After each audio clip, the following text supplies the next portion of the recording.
Augmentation anormale de la pression artérielle ou baisse drastique donc de cette pression dans notre corps. Ce sont des désagréments auxquels beaucoup de jeunes personnes aujourd'hui font face et ces conséquences sont dramatiques sur notre santé. La pression artérielle causant ainsi l'hypertension ou l'hypotension, nous en parlons aujourd'hui. Qu'en est-il exactement? À quoi est-ce qu'il faut s'attendre? Pourquoi est-ce que beaucoup de jeunes sont confrontés donc à cette maladie aujourd'hui et comment est-ce qu'il faut faire pour pouvoir l'éviter au maximum avec notre médecin de tous les jours. Nous allons donc vous donner tous les détails tout à l'heure. Mesdames, Messieurs, bonjour, un plaisir de vous retrouver. J'espère que vous vous êtes réveillés en pleine forme pour nous suivre également ce matin. Modeste, bonjour. Bonjour Brunel et bonjour amis téléspectateurs. Comment allez-vous? Très bien. Alors, la pression artérielle ou bien l'hypertension, je suis sûre que vous en avez beaucoup ou bien souvent entendu parler également. Oui, et nous avons des parents qui quand même ont que ce soit l'hypertension ou l'hypotension, la tension qui à des moments donnés monte ou chute et quand on va voir le médecin dit que c'est quand même pas bon pour la santé et aujourd'hui force est de constater que ça n'a plus d'âge, même les enfants sont quand même tensionnés, on en voit de part et d'autre. Et je pense que c'est quand même le sang qui, la pression artérielle, le sang qui coule fortement et qui coule dans les parois, dans les vaisseaux et que la pression est assez anormale. Oui, c'est vrai que beaucoup de situations font qu'aujourd'hui, de jeunes personnes y font face. Néanmoins, d'habitude, ou encore il y a quelques années, ce sont avec nos parents qu'il faut faire attention, des précautions qu'il faut mettre en place, justement. Même quand vous les énervez, à un moment donné, eux-mêmes, ils se calment pour vous dire non, je ne veux pas. Je ne veux pas élever ma tension. À cause de vous. Oui, et souvent quand vous énervez les parents, et ils font jusqu'à avoir une tension trop élevée et ça peut quand même les conduire à l'AVC. Et comme je le disais, les jeunes, vous voyez des jeunes de 38 ans qui n'ont pas encore, qui ne sont pas encore assez, qui n'ont pas déjà un âge donné et on vous dit qu'ils ont l'AVC, qu'ils sont décédés d'un AVC et autres. Donc, je pense que c'est quand même le quotidien, le fait de trop réfléchir, le fait de trop s'énerver qui conduit quand même à avoir ces tensions ou à quand même aller jusqu'à l'AVC. En tout cas, le médecin va nous donner un peu plus de détails tout à l'heure. Alors, pour poursuivre, nous parlons du mot du jour. Bien évidemment, le mot du jour, c'est tension qui s'écrit Tension. Tension qui est un nom féminin du latin tensio, des tendresses. Alors, le premier sens du mot tension, on parle d'un état d'un tissu, d'une substance souple élastique qui est tendue. Régler la tension d'une courroie, par exemple. Deuxième sens avec le mot tension, on parle de l'état de quelqu'un qui est tendu, contracté ou la personne est nerveuse. On parle aussi voilà, de tension nerveuse. Troisième sens du mot tension, on parle d'une situation tendue entre deux groupes, deux personnes, deux États. Et parlons d'État, on parle de tension diplomatique. Quatrième sens avec le mot tension, on parle de dynamisme contenu. Alors en électricité, voilà. Et dans le cinquième sens, bien entendu, on parle de grandeur scalaire égale à la circulation d'un champ électrique d'un point A à un point B le long d'un parcours donné. Synonyme de tension dans l'électricité, on parle de différence de potentiel.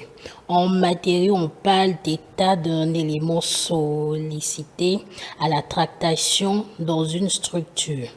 Septième sens, toujours, on parle de l'état des contraintes dans un corps sollicité et plus particulièrement composante normale de celle-ci. Alors en mécanique, dans le huitième sens, bien entendu, on parle d'une force exercée pour tendre un fil. En phonétique, on parle de la phase initiale de l'articulation, d'un phénomène pendant laquelle les organes articulateurs prennent la position requise pour son émission. En physiologie, dans le 10e sens, on parle de l'état musculaire de préparation à une action dans lequel un certain nombre de muscles spécifiques sont légèrement contractés. 11e sens avec le mot tension, on dit que cet état musculaire généralisé ou ses conséquences observables dans le comportement d'un individu.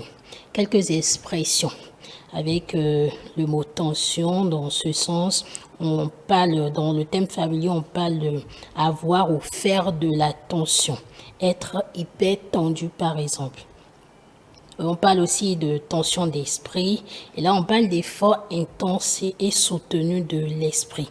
En chimie, on parle de tension de décomposition, différence de potentiel minimal nécessaire pour que les ions se déchargent sur les électrodes d'un électrolyseur. Tension d'une électrode, différence de potentiel électrique entre cette électrode et l'électrolyseur adjacent. Alors, on revient en électricité pour parler de creux de tension. Là, on parle d'une baisse brutale et temporaire de la tension en un point de réseau. En électronique, on parle de haute tension, de tension d'alimentation des tubes électroniques, de tension de chauffage. Là, on parle de tension appliquée aux bornes de filament, de chauffage d'une cathode. En tension de commande, on parle de tension aux bornes de l'enroulement de commande d'un traducteur. En tension de coupure, voilà, on dit que dans un tube électronique, tension d'une électrode pour laquelle une grandeur qui en dépend généralement un courant atteint une valeur spécifiée est pratiquement négligeable. Alors, en médecine, le dernier sens, on parle d'une tension artérienne ou vasculaire, ensemble des forces de contrainte internes auxquelles sont soumises les parois des artères et des vaisseaux sous l'influence de la pression des liquides qu'ils contiennent. On parle de la tension artérienne équilibre rigoureusement la pression du sang dans les artères.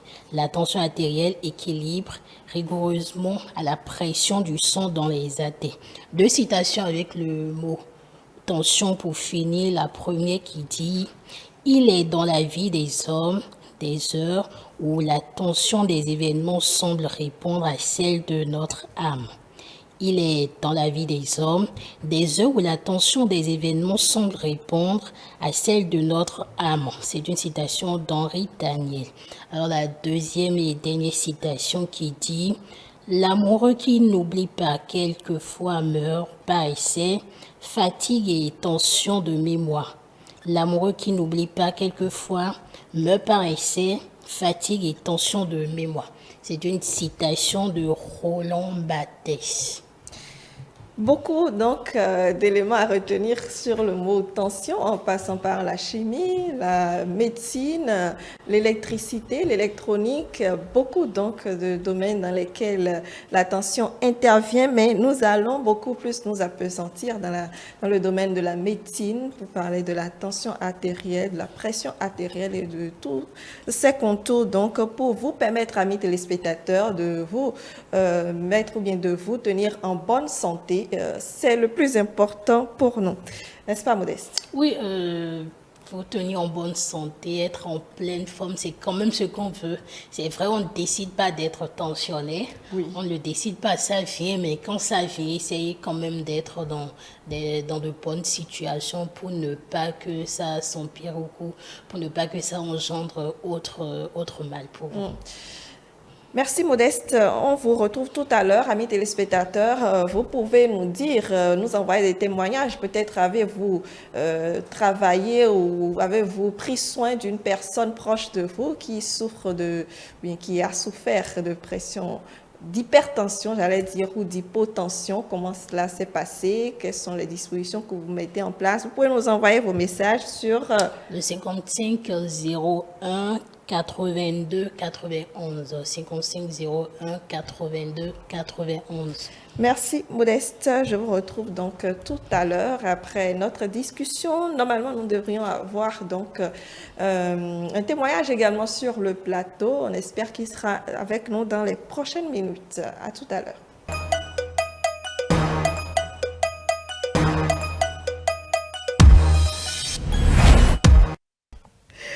On revient donc sur le plateau avec le médecin Félicien Edou. Bonjour. Bonjour, Dame Brunel. Comment allez-vous? Je me porte très bien. Alors, je suis également ce matin avec Évariste Goundjo. Bonjour. Bonjour madame. Vous allez bien? Ça va bien. Vous êtes agent commercial. Merci d'être avec nous ce matin. Je l'annonçais un peu plus tôt que nous avions donc un invité qui va nous faire un petit témoignage donc sur le sujet. Alors, Félicien Edou, c'est pas tous les jours qu'on vous voit en costume. Qu'est-ce qui se passe aujourd'hui? C'est juste envie de faire plaisir aux téléspectateurs. Ah, ça c'est intéressant. On parle d'hypertension et d'hypotension aujourd'hui. Tout cela lié à la pression artérielle. Dites-moi, à quel moment on dit justement qu'il y a hypertension ou hypotension? Merci pour le thème du jour. J'avoue que c'est un sujet qui est d'actualité et c'est un problème récurrent et qui devient prend de plus en plus de l'ampleur dans notre société et qu'il est temps d'apporter quelques clarifications, quelques explications pour que la population prenne conscience que c'est un mal qui ronge la société. Et je suis tellement content du sujet du jour et que les gens sont aussi d'accord pour venir nous apporter quelques témoignages sur ce sujet parce que c'est important. Pour que les gens ne disent pas que ça n'existe pas, que c'est juste des inventions, mais au moins, on a des gens qui ont du bout de doigt touché la réalité, qui peuvent en témoigner. Si je reviens sur la définition de l'hypertension artérielle et l'hypotension artérielle, il faut d'abord déjà savoir c'est quoi une pression artérielle. Absolument. Alors, la pression artérielle, si je dois la définir de façon très simple, c'est que c'est la force par laquelle le sang circule dans les vaisseaux de l'organisme. Donc, l'organisme essaie de redistribuer le sang au niveau des tissus. Maintenant, c'est cette pression-là que ces sangs-là utilisent qu'on appelle la pression artérielle. Mais il peut arriver dans des situations où cette pression sera très élevée ou sera trop basse, ce qui va faire qu'on va parler d'hypertension artérielle ou d'hypotension artérielle. Alors, pour définir, pour dire que quelqu'un est hypertendu, c'est-à-dire qu'il a une hypertension artérielle, il faut d'abord qu'il y ait une élévation de la pression artérielle qu'on a prise pendant 2 fois, pendant une consultation, c'est-à-dire il est venu en consultation, on a pris sa tension, c'était élevé. Peu importe le laps de temps. Oh, je vais y venir. Et avant la fin de la consultation, on a repris sa tension, c'est encore élevé. Il revient encore une autre consultation après, 3 fois successivement, sur un intervalle de 3 à 6 mois. Et on constate que la tension est toujours maintenue haute, ce qui veut dire qu'on déclare cette personne comme une personne hypertendue. D'accord. Alors, cela suppose qu'on y va à l'hôpital. Cela suppose qu'on va régulièrement prendre notre tension. Malheureusement, ce n'est pas le cas. C'est quand il y a des complications. C'est la complication maintenant qui révèle maintenant que la personne est hypertendue. Malheureusement, on va y revenir plus tard sur les complications pour faire voir à la population jusqu'à quand ou jusqu'à quel niveau cette maladie peut détruire certaines structures de l'organisme qui amènent les complications qu'on a, qui sont souvent parfois lourdes à supporter comme des séquelles. Très lourd comme complication. Très bien. Avant donc de venir aux complications, nous sommes avec Évariste Goundjo. Alors, dites-moi, vous avez un parent qui en a souffert, c'est bien cela? Mes 2 parents en ont souffert. Un est parti déjà. Et il reste encore maman là. Maman qui est là et qui en souffre toujours. À quel moment c'est intervenu, je vais dire, que vous en avez pris conscience? Bon, c'est à quel moment? Oui. Comme ça va moi-même là. Oui, c'est pour ça que je dis que vous n'avez... Oui, parce que si un parent en souffre, c'est que peut-être vous ne le savez pas, mais à un moment donné, vous l'avez remarqué. C'est vrai, moi je ne savais rien de ça. Seulement que j'ai vu qu'il est tombé. Ah ouais, voilà. C'était pour papa, c'était en 2007, je crois. Et il était au bord, au niveau de son portail, il discutait avec les appels. Il aime vraiment la politique. Et avec son parti, il est figé pour dire que ça, c'est ma réalité, je dois défendre. Donc il défendait sa cause, les gens n'étaient pas d'accord avec son avis. Maintenant, il s'est levé pour dire non, mais vous ne pouvez pas dire ça. Il s'est levé, il avait envie d'aller faire pipi. Donc, il est allé aux toilettes pour se libérer. Et là, il criait de sa toilette. Non, non, non. Discutait, il criait seulement. Il est tombé au niveau de la toilette. On l'a pris, comme ça que on a constaté qu'il a eu l'accident vasculaire cérébral. Donc, on l'a amené à l'hôpital. Et c'est pour ça qu'on dit que il ne se retrouve pas. Il n'arrive pas à parler. Il nous regardait seulement, mais il n'arrive pas à parler. Donc, on m'a dit qu'il était rentré dans le coma. On a réanimé, il est revenu. Mais il ne parle plus. Il ne pouvait plus parler. Il ne parle plus. Parler. Après, on a constaté que le côté droit, c'est-à-dire son comme ça, ne fonctionnait pas. Même quand on le tapait, c'est qu'il ne réagissait pas par rapport à ce côté qui est côté droit, mais le côté gauche, il réagissait. Et c'est comme ça que pour papa, ça s'est passé. Okay. Donc c'est à ce moment-là que vous avez su qu'il souffrait de... Oui. Au fait, on n'a pas l'habitude d'aller à l'hôpital. Donc on n'a pas fait une consultation pour dire, mon papa il a déjà l'hypertension, donc il doit faire attention. Moi, je ne sais pas. Voilà, je n'ai aucune information de ça. Donc, c'est quand il est tombé que nous, on l'a appris. C'est à l'hôpital qu'on nous a informé qu'il a eu l'accident. Lui-même savait? Non, il ne sait pas qu'il est hypertendu. Il ne savait pas qu'il est hypertendu. Également. Voilà. Très bien. Alors, Félicien Edou, c'est vrai que dans sa situation, il y a eu les complications qui sont là également. Mais justement, est-ce que je vais dire parler de facteurs de risque ou autre, mais qu'est-ce qui sous-tend donc en dehors du fait que la pression, qu'est-ce qui cause la montée donc de la pression, je vais dire? C'est une question très importante parce que tout réside là pour nous permettre d'éviter d'être hypertendu, parce que si on sait les facteurs qui peuvent influencer, qui peuvent provoquer cette hypertension, on pourra faire quelque chose pour pouvoir l'éviter. Alors, avant de revenir sur les facteurs de risque ou les causes, quand j'ai défini tout à l'heure l'hypertension, naturellement, quand vous allez à l'hôpital et on prend votre tension, on vous donne 2 chiffres. On vous donne un qui est plus grand et l'autre qui est plus petit. Donc, la pression artérielle qu'on va vous donner qui est la plus grande, c'est ça qu'on appelle la pression artérielle systolique. Et l'autre est la diastolique. Alors, lorsque cette valeur est supérieure ou égale à... la première valeur est supérieure à 140 et ou la deuxième valeur est supérieure à 90, c'est en ce temps-là qu'on peut suspecter que vous avez une hypertension artérielle. Et au même moment, je profite pour dire en même temps, quand on parle d'hypotension également, c'est que la personne, de façon normale, a une pression artérielle qui gouverne la circulation au niveau des tissus, ce qui fait qu'à un moment donné, devant une situation donnée, cette pression-là s'est retrouvée très basse par rapport à sa valeur normale, alors que la personne va sentir des signes qui fait que on va penser peut-être que la personne a une hypotension, de toutes les façons qu'on va revenir plus tard sur les détails. Si je reviens maintenant sur les causes, d'abord je vais faire voler par voler l'hypertension artérielle et l'hypotension artérielle. L'hypertension artérielle, pour mieux comprendre, on doit savoir que l'organisme humain a un assemblage de vaisseaux, des tissus, qui permet de irriguer tous les tissus. Alors, nous avons le système artériel qui est fait avec les artères les plus gros calibres. Les plus petits sont les artérioles, parce que selon le niveau où vous vous situez, le calibre sera plus grand et sera réduit progressivement quand vous vous déplacez, quand vous allez vers les extrémités. Alors, également, quand le sang est envoyé au niveau des tissus qui les nourrit, il faut un autre pour pouvoir ramener vers le cœur. Alors, celles-là sont appelées des veines et des vénules qui se situent un peu partout au niveau du système de l'homme. Alors, vous imaginez déjà que si la pression devient grande et si la pression qui est au niveau du gros calibre se comporte comme arriver dans les petits calibres qui se comportent comme dans des gros calibres, vous voyez qu'il y a déjà un problème. Alors, la pression artérielle, pour comprendre les facteurs qui peuvent provoquer l'hypertension artérielle, en fait, cette pression-là a des composantes. D'abord, vous avez le débit cardiaque. Ensuite, vous avez la résistance que peut provoquer ces vaisseaux dans lesquels le cœur envoie le sang.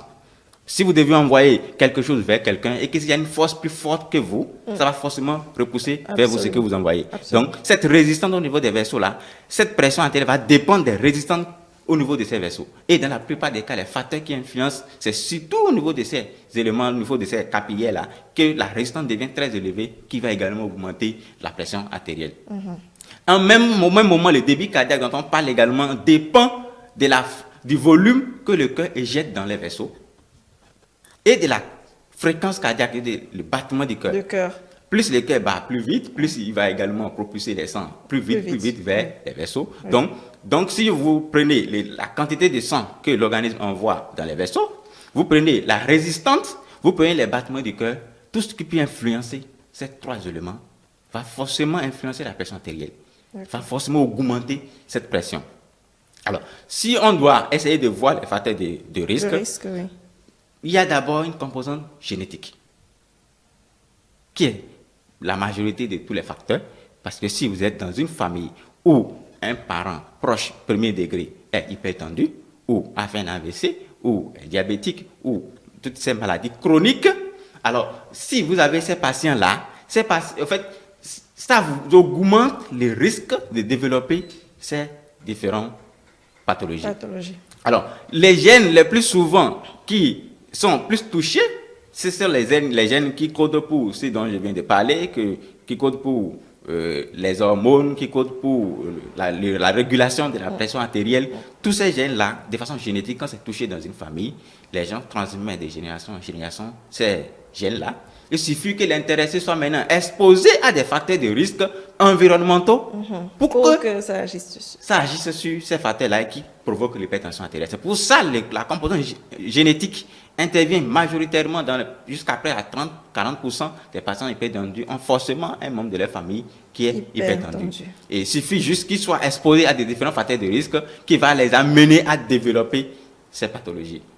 Alors, si je reviens maintenant sur ces différents facteurs environnementaux, il y en a, comme j'ai déjà dit, qu'on ne peut pas modifier, comme la génétique, comme l'héréditaire. Vous ne pouvez pas grand-chose. Mais il y a des facteurs environnementaux qu'on peut apporter, qu'on peut modifier pour empêcher de développer l'hypertension artérielle. Alors, le premier facteur, là, c'est le sel. Malheureusement,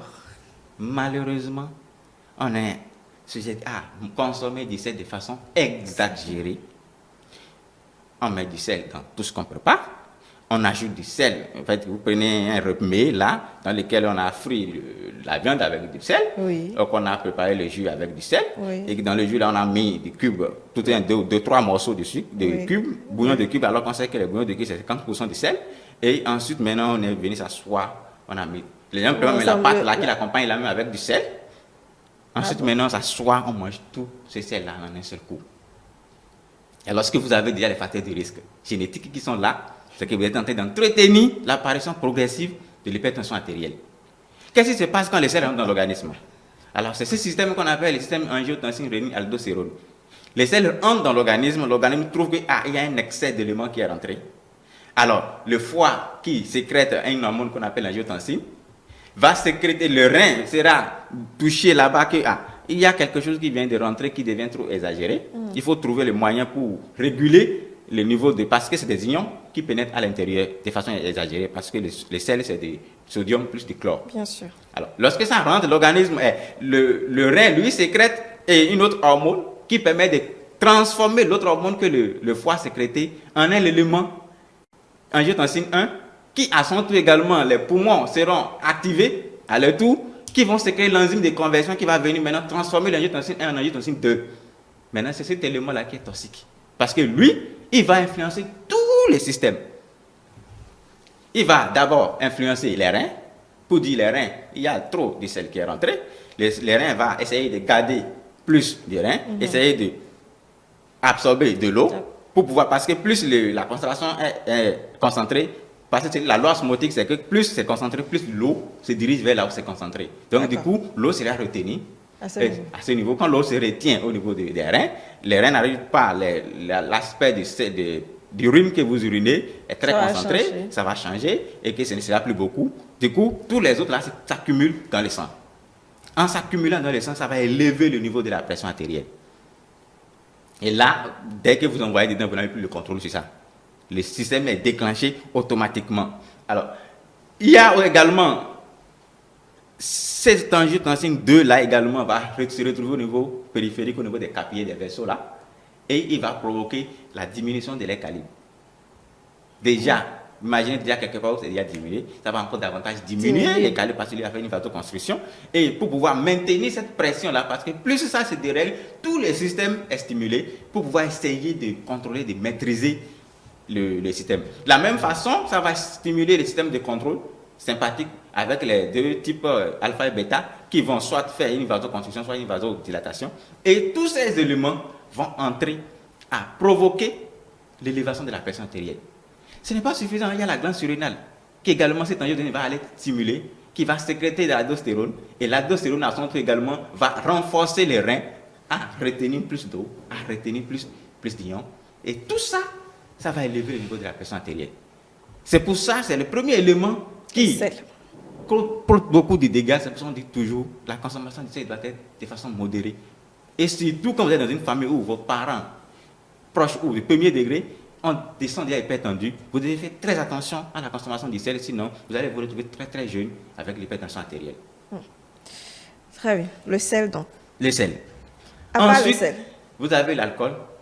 Oui, d'accord. La consommation d'alcool, naturellement, est un élément qui va frapper vite le foie. Surtout que tous les week-ends, bon, dans notre société, on sait comment ça se passe. Exactement, on sait comment ça se passe, c'est la fête, c'est les bruits, on rentre dans le bruit. Et donc, tout le monde essaye d'en boire autant qu'il peut. Il y en a qui font même concurrence de ça. Comme tu as pris, je vais te battre. Ça. Alors qu'en fait, chacun a ses prédispositions génétiques qui est dans sa famille, qui n'est pas les mêmes. Et vous allez vous retrouver prendre les mêmes choses et après, vous allez développer quelque chose qui est plus dangereux. Subir les conséquences. Les conséquences, alors que l'autre, pratiquement, peut-être n'a rien. N'a rien, oui. L'autre élément, c'est le surpoids. Lorsque vous avez un indice de masse corporelle qui est au-delà de 25, c'est-à-dire vous prenez votre poids, pour le savoir, tout le monde peut faire l'exercice à la maison. Vous prenez votre poids et que vous divisez par votre taille au carré. Cela suppose qu'une fois vous êtes allé prendre le poids. Parce que généralement, les gens, tu les demandes, tu pèses combien, et ils ne savent pas. Bon, oui, c'est compliqué. Vrai.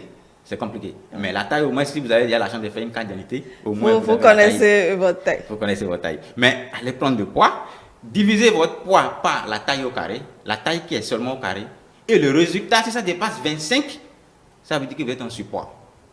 Commencez par tout faire pour perdre du poids, parce que si vous continuez comme ça, et que surtout vous avez déjà un antécédent familial de AVC, hypertension, tout ça là, vous êtes un candidat potentiel pour faire l'hypertension artérielle.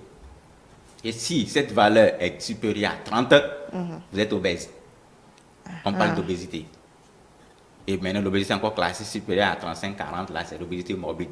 Et ceux-là sont encore, les risques sont encore très grands. Oui. Donc, il faut nécessairement connaître son indice de masse corporelle pour pouvoir apprécier est-ce qu'on est en facteur de risque, est-ce qu'on est à risque ou pas. Très bien. Alors, lorsqu'on continue, vous et moi, vous voyez, on est assis sur les chaises ici, on parle toute la journée, après on va se coucher. Oui. C'est la sédentarité. On est fatigué. C'est un facteur de risque. Parce qu'on ne se lève pas, on ne se mobilise pas, on ne dépense pas d'énergie en restant assis sur même position comme les secrétaires par exemple, et qui n'arrivent pas à faire des activités physiques de façon régulière, accumulent tout ce qu'ils consomment, tout ce qu'ils mangent, tout s'accumule dans le système et tout va forcément influencer la distribution de la pression artérielle. Et ils sont aussi également candidats pour faire l'hypertension artérielle. De la même façon qu'on dit sédentarité, on parlait de moins d'activité physique. C'est aussi un autre problème. Parce que ce n'est pas forcément d'aller en salle de gym et d'aller faire soulever des poids lourds qui fait que vous êtes en activité physique. Non. D'accord. Non. C'est comme vous prenez lundi, vous vous réveillez le lundi matin, vous dites que vous n'allez pas vous brosser les dents. Oui. Vous allez attendre le samedi pour vous brosser les dents. Vous imaginez ce que vous avez. Est-ce que le samedi que vous allez brosser les dents, vous allez brosser ce que vous avez mangé le lundi, le mardi, le mercredi, le jeudi, et tout ce qui est déjà ancré dans les mailles, vous pouvez réussir à l'enlever? Non. C'est tous les jours le sport. Et c'est ça qui fonctionne. Ok, donc si c'est pas faire le sport une fois par semaine là. C'est pas ça. Ça ne vous il y a des gens qui sont tout le temps en salle de gym comme ça toutes les semaines, mais pourtant le poids ne change pas. Parce qu'en fait, c'est pas ça qui va changer le poids. Parce que tout ce que vous consommez, vous devez le brûler tous les jours. C'est quotidien, de façon quotidienne, vous devez les brûler. Et c'est juste sortir, marcher 30 minutes, revenir, marcher, sentir la chaleur monter. Ça, c'est que vous êtes en train de fondre ce que vous avez pris. C'est pas pour rien on demande quand vous mangez lourd, vous voulez manger lourd dans la matinée ou l'après-midi, le temps de se mouvoir pour pouvoir brûler la composition de ce que vous avez consommé. Ça vous permet d'être plus léger quand vous allez dormir de façon, manger de façon très légère, et puis vous allez dormir, vous allez vous réveiller en bonne santé. C'est pour ça qu'on donne ces conseils, parce qu'on sait que si vous ne faites pas des allers-retours pour brûler ce que vous avez accumulé, ça va s'accumuler progressivement, et c'est ça qui va vous provoquer des problèmes plus tard. Maintenant, vous accumulez tout dans la semaine, vous pensez que vous pouvez le libérer en une seule fois quand vous allez au sport? C'est pas possible. C'est pas possible. C'est pas possible. On élimine juste pour la veille, peut-être. Pour la veille. Et puis, Le les reste. autres là s'accumulent progressivement. Et vous allez faire tellement d'efforts, vous allez dire que ça ne donne aucun résultat. Aucun résultat. C'est parce qu'en fait, on ne vous a pas bien expliqué que le sport, ce n'est pas seulement aller en salle de gym tous les week-ends là qui fait que vous faites le sport. Non, apprenez à le faire tous les jours. Et si vous allez en salle de gym le week-end, ce sera beaucoup plus bonus pour votre santé. Alors, il y a aussi un autre facteur qui influence terriblement, c'est la consommation des produits gras. Tout ce qui est gras, Mayonnaise, beurre, l'huile, et ajouter sur de la viande, ajouter sur toutes les sortes de viande, on accumule tout. Ces éléments vont lever votre niveau de cholestérol, du mauvais cholestérol. Et le mauvais cholestérol va forcément lever également, parce que c'est tout le même système, ça va forcément activer tous les systèmes pour pouvoir réguler. En régulant, le niveau de pression forcément monte. Et si vous n'avez pas la chance, ça monte, ça peut ne plus descendre. Et là, vous devenez d'office hypertendu. C'est très important parce que la consommation des gras, c'est très important qu'il faut en parler. Alors, il y a des gens qui n'aiment pas manger des fruits. Ça, c'est un autre élément. C'est-à-dire que vous adorez manger tout sauf les fruits. Alors que c'est les fruits en fait qui vont vous permettre de contenir des fibres, qui vont vous permettre de métaboliser, qui vous permettent de fondre les autres trucs que vous mangez, mais vous n'avez même pas mangé. Du coup, vous allez vous retrouver en constipation. Vous avez quelqu'un qui n'arrive pas à aller à la selle. Vous savez toutes les pressions qu'il met quand il va une fois pour pouvoir sortir des forces. Cette pression-là, forcément, lève le niveau de la pression. Et si vous êtes dans une famille qui a déjà un composant génétique, vous allez très très vite vous retrouver hypertendu. Alors, l'autre niveau, l'autre élément qui est encore beaucoup plus grave, c'est qu'on est tous aussi aujourd'hui à des postes, à des responsabilités qui nous amènent le stress. Ah oui. La colère. Le stress, oui. Comme le papa de notre ami, qui d'habitude il lui est distant à défendre son idée, à défendre sa position, et en le défendant, derrière il ne protège pas son cœur. Parce qu'en défendant maintenant, il met tout son être, toute son énergie. Ça monte très vite le niveau de la pression artérielle. Le cœur commence par battre très vite parce que si quelqu'un vous défait un débat que l'autre n'est pas d'accord et que vous êtes tellement ancré dans ce que vous voulez faire comprendre, le cœur se lève, le niveau de la pression artérielle se lève. Quand le cœur commence à battre plus vite, j'ai déjà dit tout à l'heure que ça fait partie des composantes qui élèvent le niveau de la pression artérielle. Oui. La pression également s'élève et que si vous n'avez pas de gens à aller prendre votre tension de façon régulière pour savoir que je suis déjà hypertendu. Bon, à ce stade, il faut que je fasse attention. Vous n'allez même pas prêter attention. Et vous faites comme si vous aviez encore 30 ans. 30 ans, et même 30 ans, 15 ans, 16 ans. Et d'un coup, vous vous retrouvez au sol. Les gens vont vous traiter peut-être de sorcellerie, tout ça, là, alors qu'en fait, il n'y a rien de tout ça. Juste que votre niveau de pression est trop élevé pour votre cerveau, ce qui fait que ça a pété là-bas et puis vous vous retrouvez au sol. Parfois on récupère, parfois on ne récupère pas, parfois on récupère sans problème et qu'il n'y a pas de séquelles, parfois ça a des séquelles lourdes. Ça, il faut mieux ne pas tomber parce que quand on tombe là, personne ne peut vous promettre quoi que ce soit parce que c'est selon votre organisme, selon comment vous allez récupérer progressivement qui va vous amener à ce niveau. C'est la même chose avec les soucis. Oui. Les soucis, on peut pas, quand c'est conjugal. Les soucis, on peut pas. On ne peut pas, mais on peut apprendre à vivre avec. Surtout quand c'est conjugal et que c'est tous les jours qu'on doit vivre les mêmes scénarios, c'est compliqué. Très compliqué, les gens deviennent, papa et maman à la maison deviennent immédiatement hypertendus. Alors qu'au moins si on avait déjà la possibilité de prendre régulièrement sa tension, on voit que ça commence à se lever, il y a des choses qu'on allait laisser tomber dans le foyer, il y a des choses qu'on allait tomber comme dispute, il y a des choses qu'on allait... Quand la personne veut monter, pardon, je ne suis pas dedans, et on se retire. C'est tout simplement les gestes qui sauvent ça. Quand ça veut commencer par aller très haut, il faut pouvoir se réguler. Il faut savoir se réguler, il faut savoir se maîtriser et sortir. S'il faut sortir de là, sortez carrément et puis calmez-vous avant de revenir encore à la situation. Donc voilà tous les éléments qui peuvent influencer ces composants génétiques. Et il y en a également qui n'ont même pas un antécédent dans la famille et de façon inaugurale qui sont exposés à ces facteurs qui se retrouvent qui développent l'hypertension. Très bien. Alors, je sais que notre second invité, Évariste Koundjo, doit aller à ses autres occupations professionnelles. On va donc lui permettre. Mais avant de poursuivre vos propos, je voudrais vous demander, vous avez suivi un peu tout ce que Félicien Edou a cité comme, disons, cause, le sel, l'alcool, le surpoids, l'activité physique ou manque d'activité physique, le gras, le stress. Disons, pour vous, à quel est-ce que vous vous retrouvez dans certains éléments? Si. Moi, bon, pour papa, je me suis dit que c'est, je vais dire la colère, telle qu'il a dit, qu'il a parlé, c'est la colère. Donc, c'est ça qui a fait monter sa tension. Et ceci, la suite, la chute. Et pour maman, je crois que c'est l'essai, peut-être, c'est parce qu'elle prépare beaucoup. Si c'est préparé, à tout moment, c'est qu'elle prépare. Elle est dans la cuisine. Elle est dans la cuisine. Et secondo, elle ne se repose pas comme ça. C'est quand elle rentre, c'est 22 heures. À 4 heures déjà, elle est en éveil. Elle est comme ça.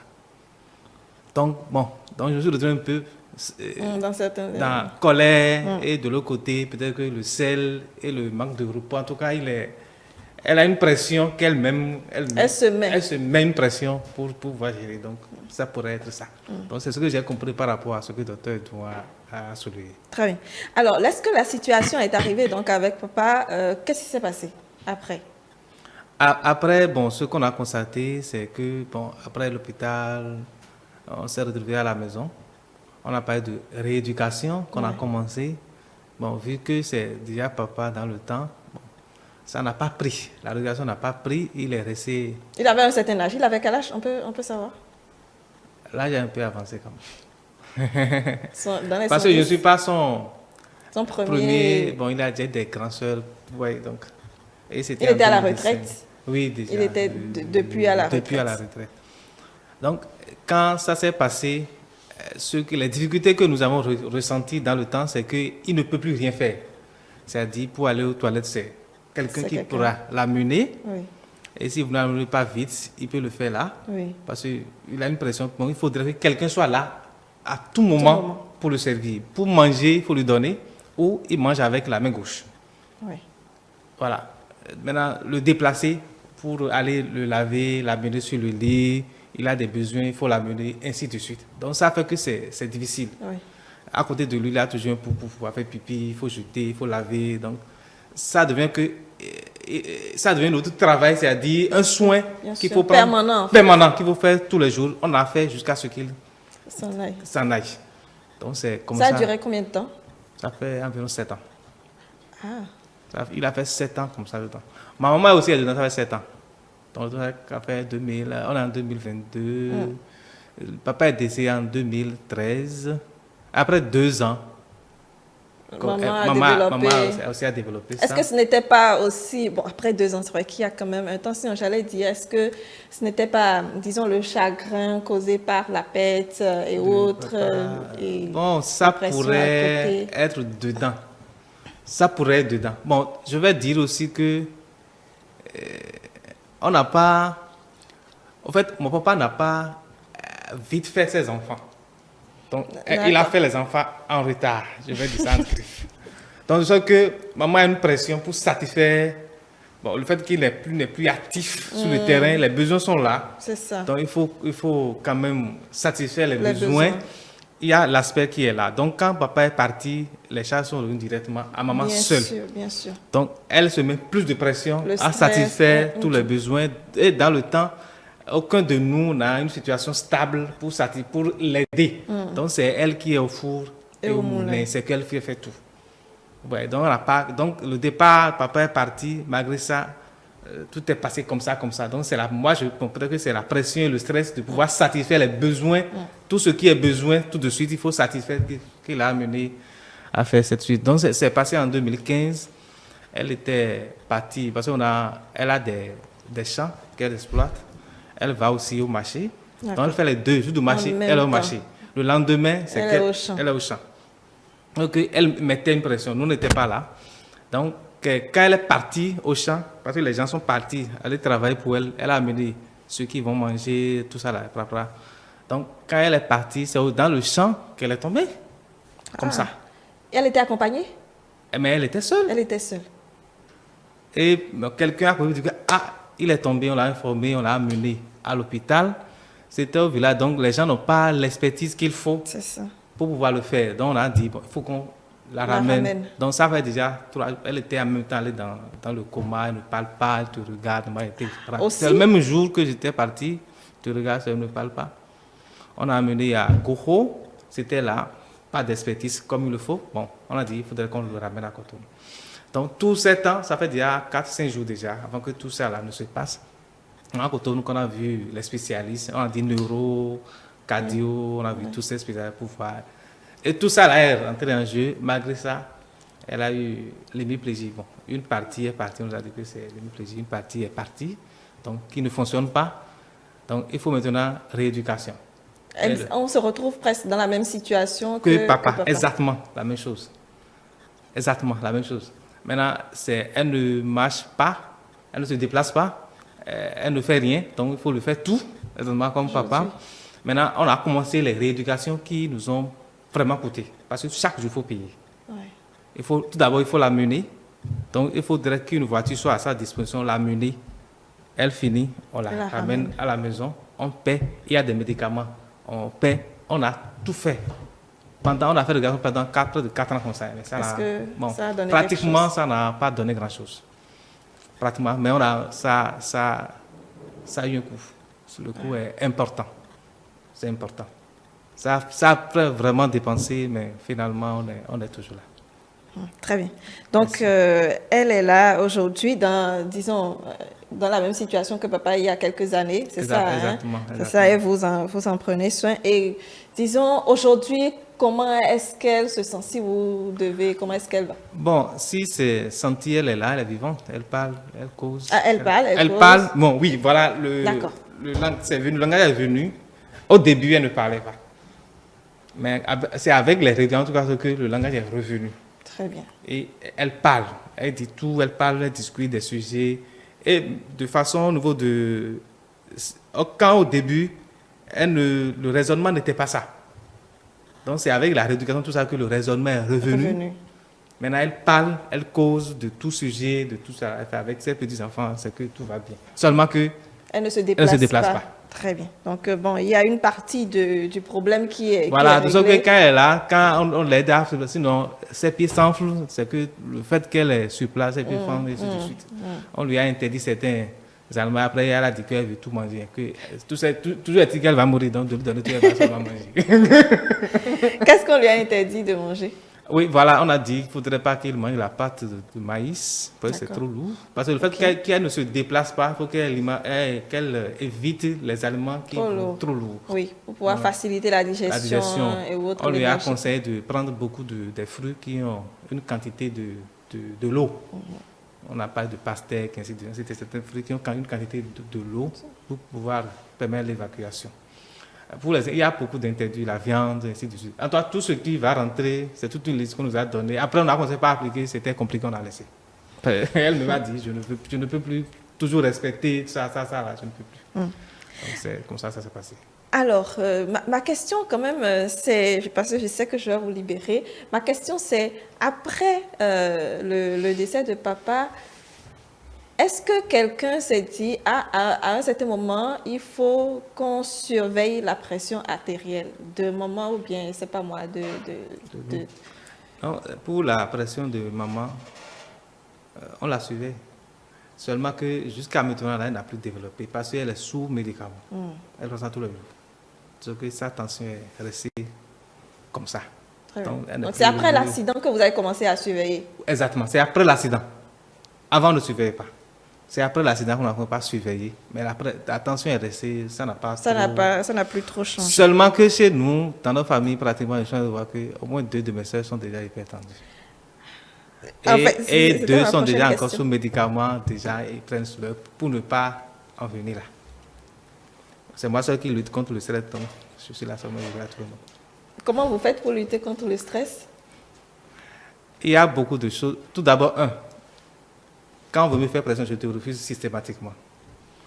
Quand on veut me mettre la pression pour ce que je veux faire, je sais que je vais faire. Donc c'est pourquoi j'essaie de m'organiser pour qu'on ne me mette pas la pression. Ce que j'anticipe, au fait. Ce que tu vas me demander, c'est que je le fais, je le laisse. Quand on me demande, je te donne. Pour dire que oui, c'est déjà fait, c'est bon. Mais quand on veut me mettre la pression, je dis, mon ami, laisse ça d'abord. Quand je serai prêt, je vais te rendre ça. Mais quand on dit, non, on va continuer à dire que je te laisse simplement. J'ai ce défaut-là. Je te laisse seulement, tu seras de parler, moi, je vais partir. Parce que vous savez ce qui est en jeu, exactement. Je vais partir et après, je vais te revenir. Voilà. Ça, c'est une méthode que j'utilise. Et aussi, s'il y a des messages qu'on m'appelle, tu m'appelles qu'on ne sait pas trop parler, je vais voir que là, je laisse seulement le téléphone. Tu finis de parler. Voilà, tu vas dire que je ne t'ai pas écouté. Simplement, parce que ce que tu me disais, je ne pouvais pas supporter. Donc, du coup, je n'ai pas écouté. Même message WhatsApp qu'on m'envoie, je vois que j'ai écouté, c'est trop fort, je ne réponds pas. Parce que je me dis que si je vais répondre, je risque de dire certaines choses qui vont m'amener peut-être à être fatales. Donc, j'écoute, mais je ne te réponds pas. Tu dis, tu ne me réponds pas, mais quand je te vois, on va bien parler. Tu vas revenir dire que, mon gars, laisse ce sujet-là. Quand je reprends, je vais revenir sur ça. D'accord. C'est mieux pour moi, pour ma santé. Très bien. Et vos frères et sœurs qui sont dans la situation aujourd'hui, on peut connaître leur tranche d'âge?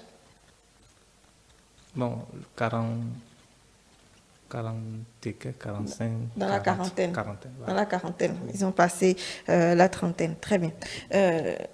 Donc, vous, aujourd'hui, vous prenez toutes les dispositions pour Non, en tout cas, le stress, mais pas tout. J'essaie, j'ai dit. C'est ça. J'essaie Le stress, mais il y a d'éviter également beaucoup d'autres, c'est ce que j'allais dire, il y a également beaucoup d'autres. L'alcool, je ne suis pas fan d'alcool. Je prends de la bière, si je trouve. Bon. Mais même de façon, c'est on dit que bon, on est là, on dit que bon, j'ai envie de prendre de la bière. Moi, je n'ai jamais, j'en ai l'envie seul d'aller m'asseoir et prendre de la bière. Je n'ai jamais fait ça. Vous pouvez commander à la maison. Non, si je suis seul, je ne prends pas. C'est quand les conditions dans lesquelles je prends de la bière, c'est que je suis là, on m'invite. Ou quelqu'un est venu chez moi, mais pour faire plaisir, bon, prenons 2 bières. Moi, je prends une, et je ne dis pas jamais 2 bouteilles. Quand je prends la seconde bouteille finie, c'est que je ne prends plus. Ouais, je sais ce qui m'attend. Donc, je ne prends pas. Et l'alcool, le stress, c'est comme ça que je lutte. Pour la colère, c'est Dieu qui va faire. Et le sel. Le sel, c'est aussi Dieu qui va faire, parce que j'ai mangé. Je ne peux pas. Parce que, étant donné que maman était tout le temps à la cuisine, j'adore manger. Si on ne m'arrête, si c'est manger, j'aime manger. Donc, je vais essayer de faire. Sinon, j'aime manger. Donc, je suis en de lutter contre le sel, mais pour le repas, Dieu va s'en. C'est pourquoi moi, je cours beaucoup. Je ne me donne pas le confort de rester sur place. Donc, je crois qu'avec ça, docteur, ou bien, vous êtes agent commercial, donc vous avez aussi cette opportunité d'être beaucoup en déplacement. Mais est-ce que ça suffit? Un peu, ça va beaucoup plus apporter, puisque vu qu'il est en déplacement permanent, donc ce qui fait qu'il va beaucoup plus dépenser ce qu'il consomme. Les mauvais cholestérol, tout ça, là, il va beaucoup plus les éliminer. C'est quand c'est avec tout ce qu'il mange et qu'il est obligé de rester à un seul endroit que c'est compliqué. S'il ne se met pas aux activités physiques, ça va être difficile. Très bien. Alors, vous voulez compléter quelque chose? Bon, oui. Tout ce qu'on a cité, c'est par rapport à l'hypertension artérielle. Il reste l'hypotension. Non, avant l'hypotension, il reste l'hypertension artérielle provoquée par d'autres maladies. Parce que ça, là, c'est ce qui arrive qu'on ne sait pas comment c'est arrivé. Maintenant, il y en a qu'on sait quand c'est arrivé, on sait pourquoi c'est là. D'accord. Alors, avant que vous n'alliez dans les détails, je vais quand même permettre à Évariste Kouncha de dire son mot de fin. Qu'est-ce que vous, en tant que personne qui a été quand même touchée directement par la situation, vous pouvez dire donc à nos amis téléspectateurs sur ce que vous avez vécu? Je pense que l'hypertension ou bien hypo, là, c'est mauvais. Vaut mieux ne pas tomber dedans, aller à ce niveau, parce que ça vous immobilise. C'est-à-dire, vous n'avez plus quelque chose à faire, c'est fini.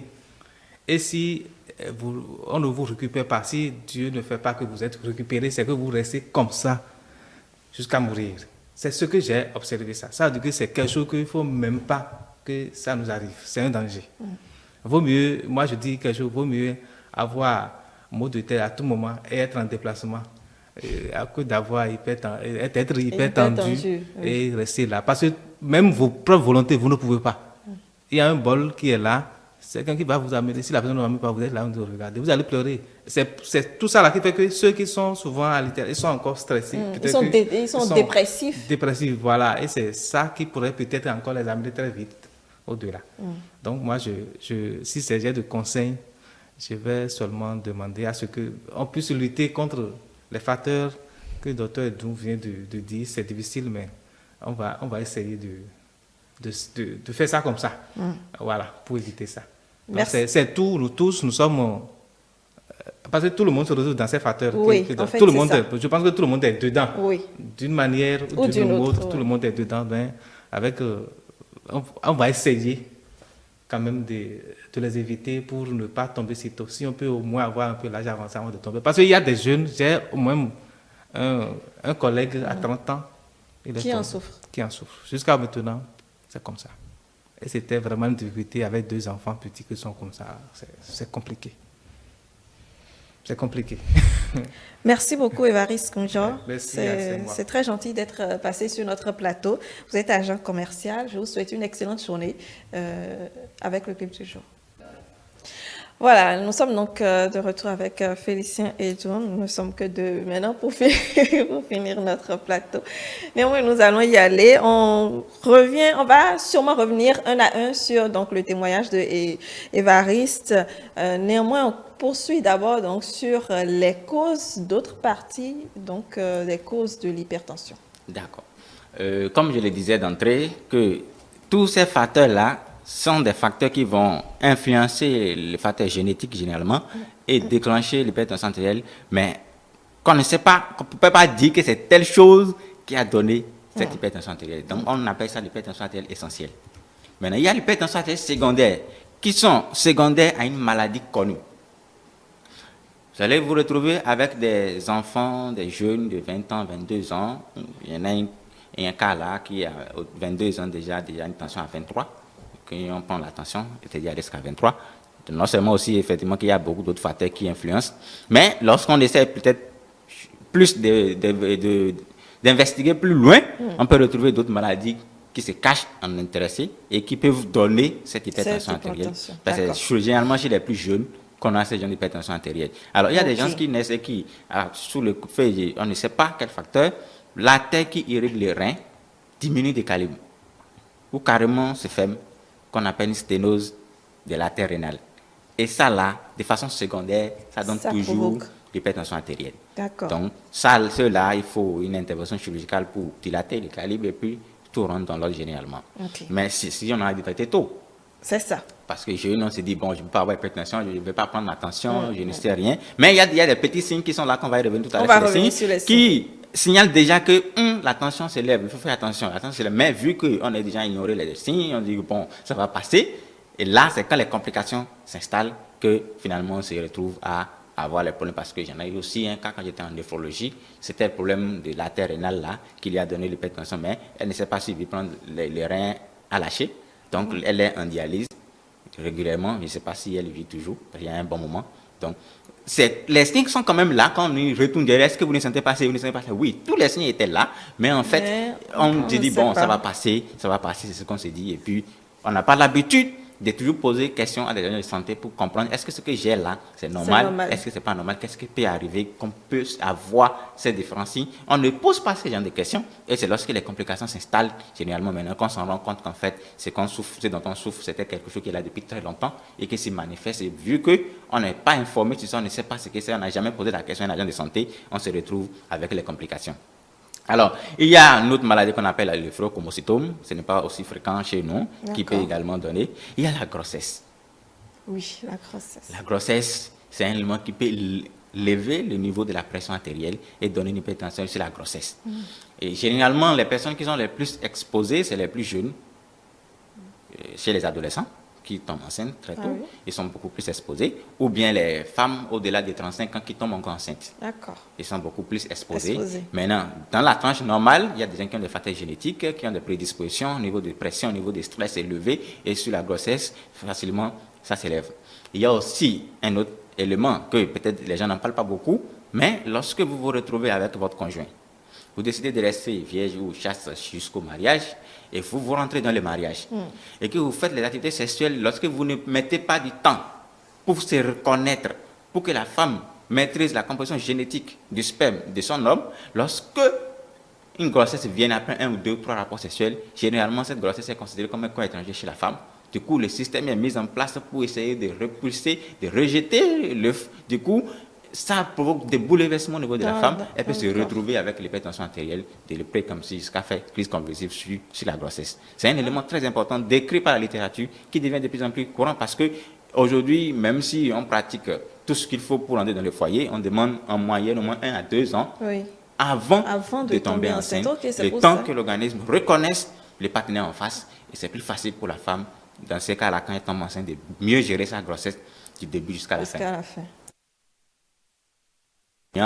Qui est souvent comparé beaucoup de signes sympathiques de grossesse, qui de l'hôpital tout le temps, toutes les semaines, tous les mois, on est à l'hôpital. C'est des gens de grossesse là. En fait, c'est ça en fait le problème.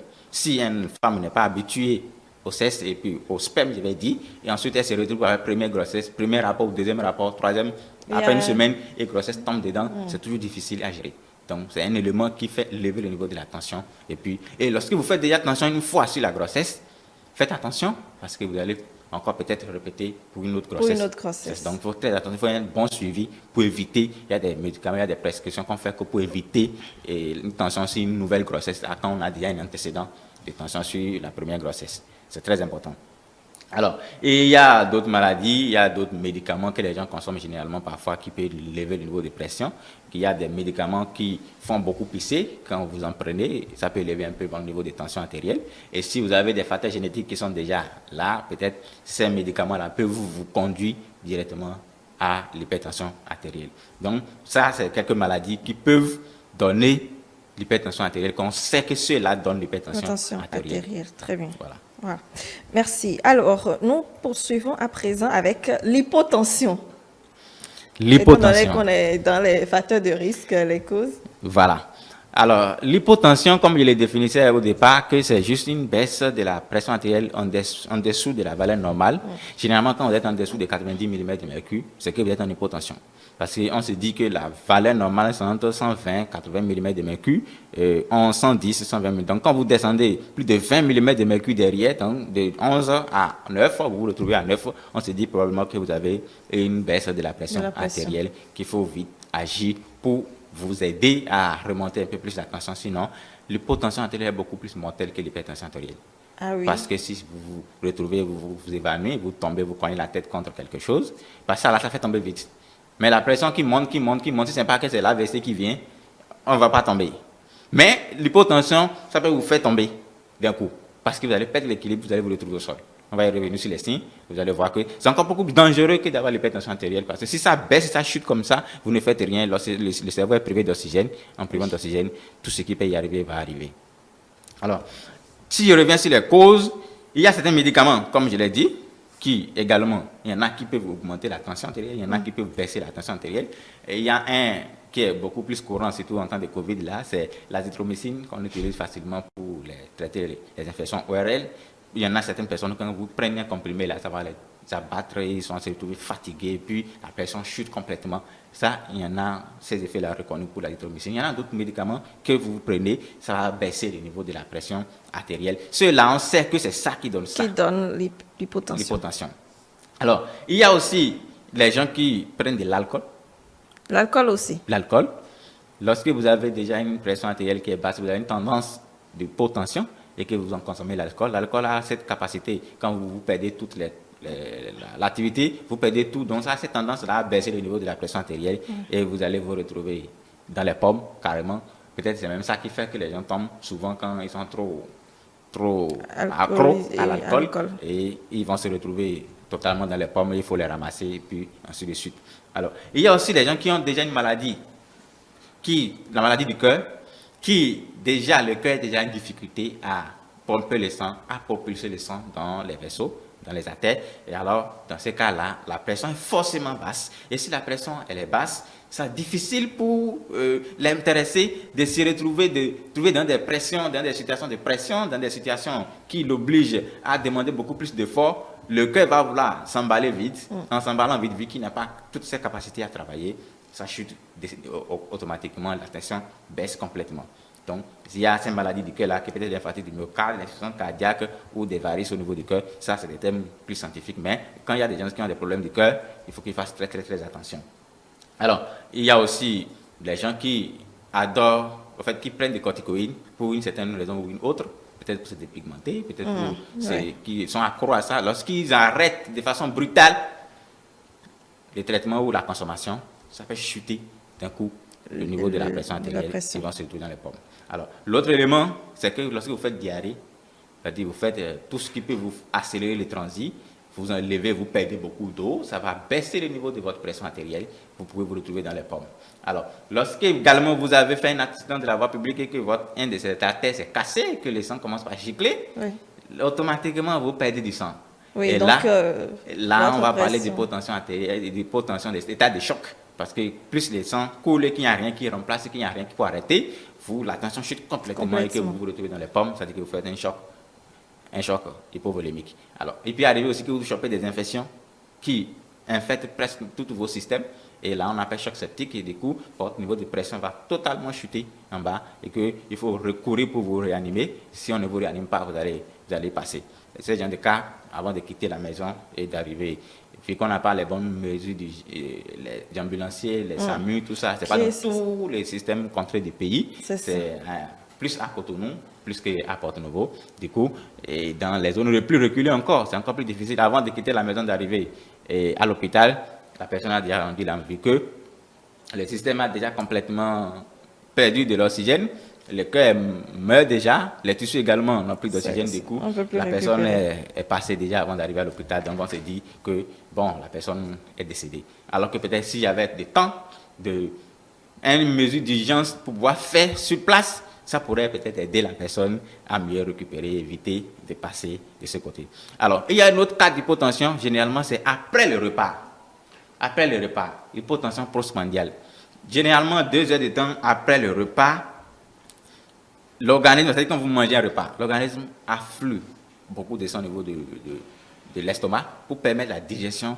Plus le repas que vous avez mangé est lourd, plus l'organisme envoie plus de sang pour la digestion. Du coup, il y a une petite baisse de la pression artérielle en moyenne 2 heures de temps après, qui n'est pas généralement ressentie par les gens qui n'ont aucun problème, comme nous, par exemple. Du coup, mais les gens qui ont des problèmes sous-jacents ou les personnes âgées vont se retrouver à avoir des signes que c'est comme si j'ai une vertige alors que je viens de manger, j'ai un sens bizarre alors que je viens de manger. En fait, cette pression-là passe un peu avec le temps, l'organisme est encore régulé, que tout va redevenir encore à la norme. Donc, généralement, voilà tous les éléments qui peuvent provoquer une hypotension.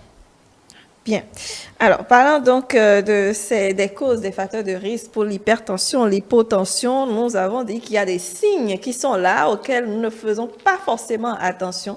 Des signes qui devraient nous alerter et qui devraient nous dire ça, il faut commencer à éliminer certaines choses ou bien à éviter certaines choses donc, dans notre habitude. Mais si, c'est le plus important parce que si on sent déjà les signes, on peut se dire, il y a quelque chose qui ne va. Mais si on ne reconnaît pas les signes, on ne va peut-être pas penser que c'est un problème. Et puis, c'est quand les complications vont s'installer maintenant qu'on va commencer par courir.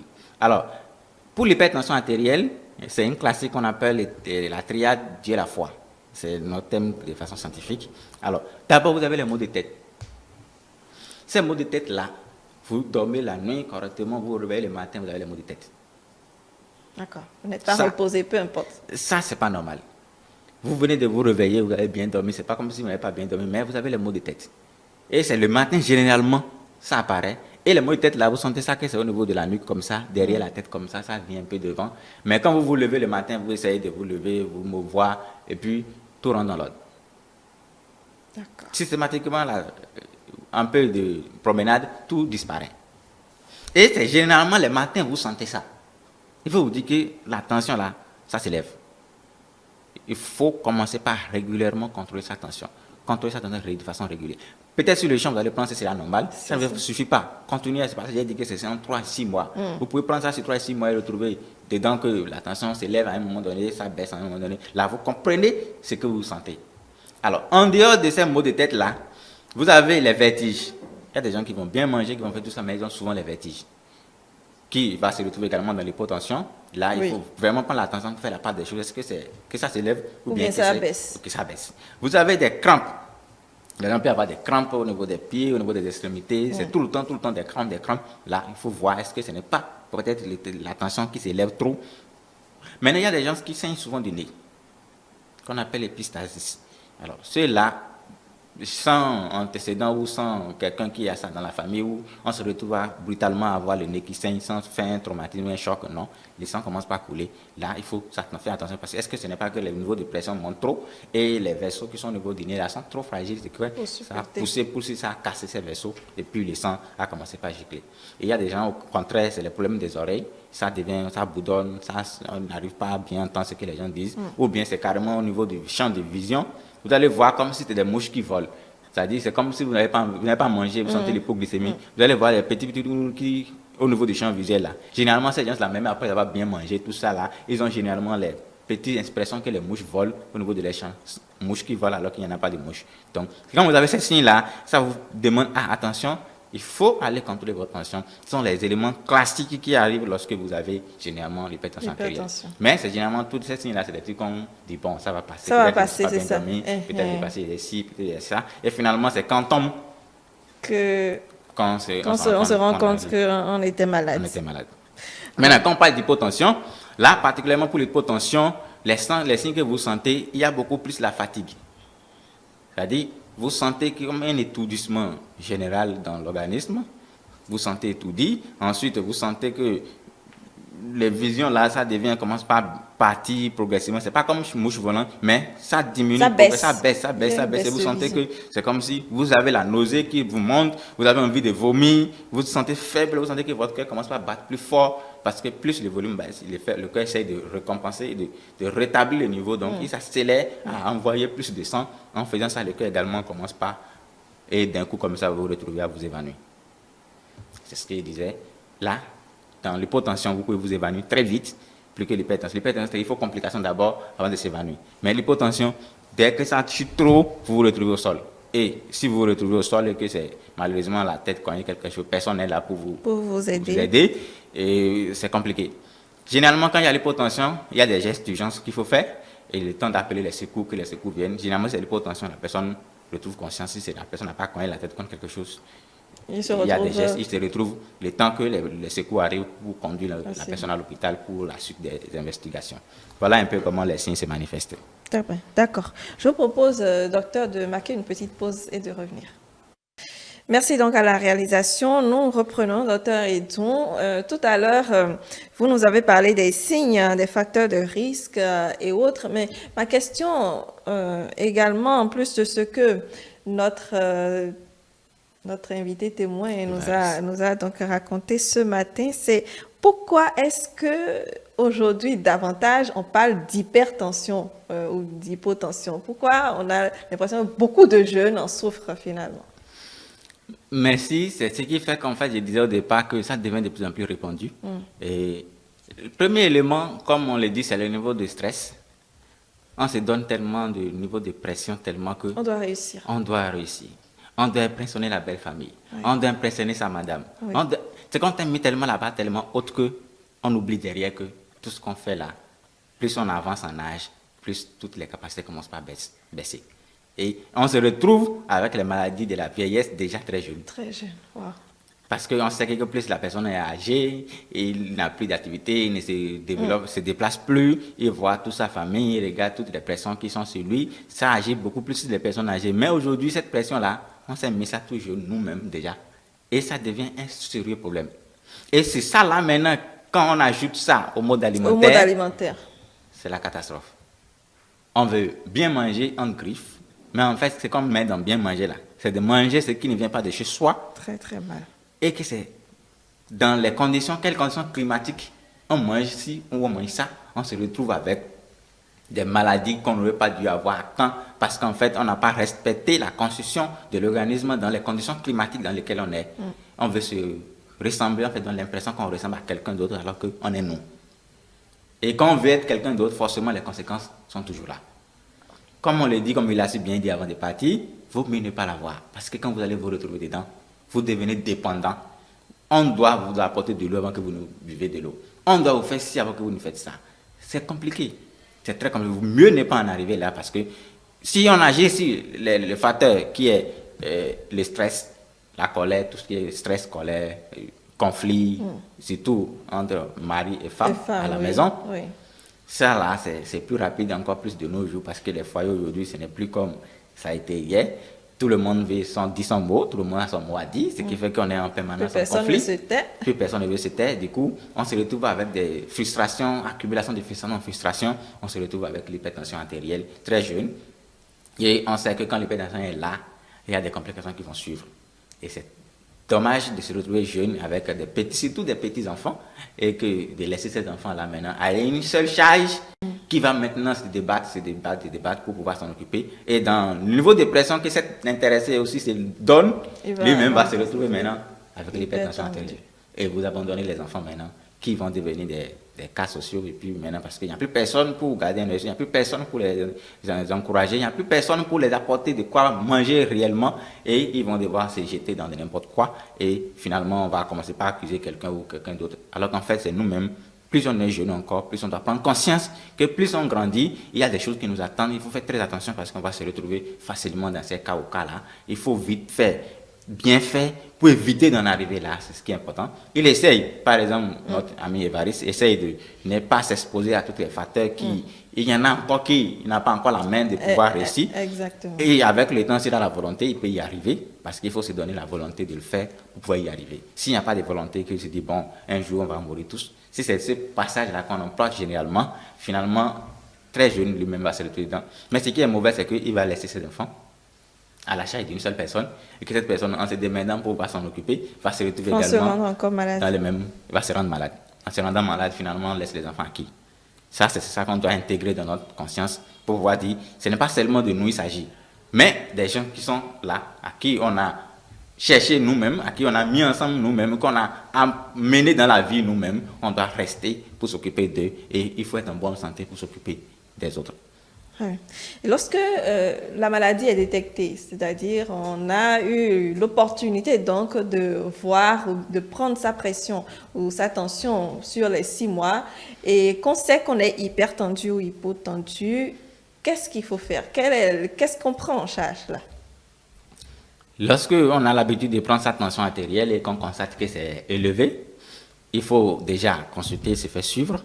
Bon, aujourd'hui, en tant que nous, les médecins généralistes, on est les premiers à la front qui reçoit les cas, et qu'on essaie de mettre sur d'abord une mesure d'hygiène. Ne mangez pas ci, ne mangez pas. Vous avez dit tout à l'heure, quand l'autre a fait la vaisselle, on lui a donné une bonne liste pour éviter. Juste toujours pour lui permettre de vite récupérer, de mieux se sentir. Il y a des interdictions, il y a des régimes qu'on va prescrire, on va suivre progressivement. Si ça ne fonctionne pas, on va mettre maintenant les médicaments, un premier médicament, et on essaye de doubler la dose. Si ça ne fonctionne pas, on va vous référer vers les spécialistes qui ensuite maintenant va approfondir les recherches et ensuite maintenant mettre les traitements qu'il faut.